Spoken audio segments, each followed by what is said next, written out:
bi muy jëlee service am rek yàggul dara ci lañ def QG pa bi bële mooy koor gële jàll pa bi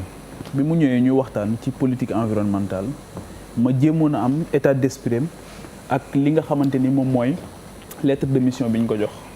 adduna bi yëpp tey d'accord nañ ne défis yi ñu gën a am écologique la environnementaux des défis environnementaux bokk na ci li gën a lëmbe adduna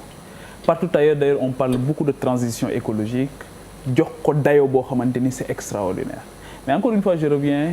au profilage parce que souvent dañuy am problème mu casting ci yenn poste yi environnement partout dans le monde ay militants lañ koy jox c'est des passionnés oui. boo xoolee pourquoi Nicolas Hulot a jeté l'éponge bokk na ci élément bi nga xamante ni moom moo ko génne mooy dafa ñëw ci réunion boo xamante ni dafa toog gis benn lobbyiste bu tudd Thierry Cos ñëw bokk ci réunion bi moom moo jiite la fédération française de chasse. bu ngeen déggee Hulot bi muy wax noonu mooy ministre environnement bu njëkk bu Emmanuel Macron bi mu faloo nga xam ministre d'État la woon ba pare yor lool mais ñëpp xam combat bu mu mënee ci wàllu écologie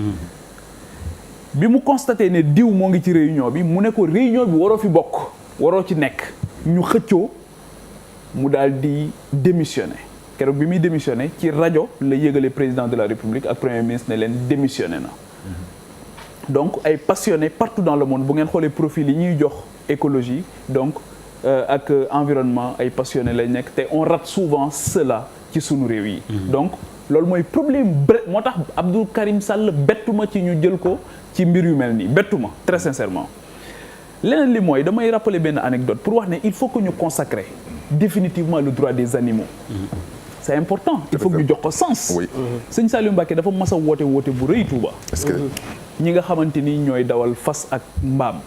mu woo leen bañ ñëw mu ne day def ak ñoom waxtaan bi xam nga lan la woon mooy yar bu ngeen di dóor ci mala yooyu dafa mel ni ci sama yaram bi ngeen koy dóor c'est extraordinaire parce que soo duggee ci réew moo dem xëy na boo xoolee dafa am benn borom xam-xam buy wax ne réew moo dem soo bëggee xam ni ñu dëkkee demal ci marché ba waaye réew moo dem it boo bëggee xool ni ñu dëkkee xoolal ni ñuy traiter seeni animaux xam nga li fi colonel Momar Gueye wax léegi c'est incroyable mais keroog fii lañ fi wane ay gaynde yi nekk fan xiif a ngi leen di bëgg a rey donc tey ji suñu faune suñu flore environnement bi de façon globale mais ban gis-gis lañ ci am parce que suñu waxee environnement rek li ci intéressant mooy on parle des générations futures boo xoolee saa bu ñu ko waxee rek mooy l'utilisation des ressources yi tey tout en songeant aux générations futures donc du suñu yëf en réalité waaye nag il faut que ñu comprendre aussi importance su parc yi il faut que ñu comprendre importance su mala yi il faut que ñu comprendre importance yi nga xamante ni loolu yëpp noonu la amee donc pour revenir ci seen écosystème di wax ne man li Abdou Karim Sall def enlèvement laa ko jàppe leneen li may xaar mooy reddition des comptes aujourd'hui l'Assemblée nationale wala justice war nañ ko entendre leneen li mooy la restitution ci li nga xamante ni moom la amee et que ñu auditer aussi ndax am na yeneen kilifa ñu tuddee ay borom barke yu amee ay espace yu mel noonu privé yor fa xeetu mala yu mel noonu et au nom de quoi en réalité on est en temps de pandémie amoo benn yitte bu dul di lijjanti ay kéwél pour sa bànneexu bakkan Éric Dupond-Moretti dañu ko fal avocat la ñu fal ko ministre de la justice xam nga lu mu njëkk a def tëj cabinet moi je demande solennellement au ministre de l'environnement de fermer sa ferme ferme privée boobu moo amul benn sens parce que li colonel Momar Gueye wax li ci am solo mooy nee na njàqare bi mu am mooy kéwél yi état du Sénégal moo ko moom mais bu dee ministère bu ñu ay tool loolu mooy li ñu beneen question bi ñu doon posé léegi par rapport ak la perception bi ñu am ci bien public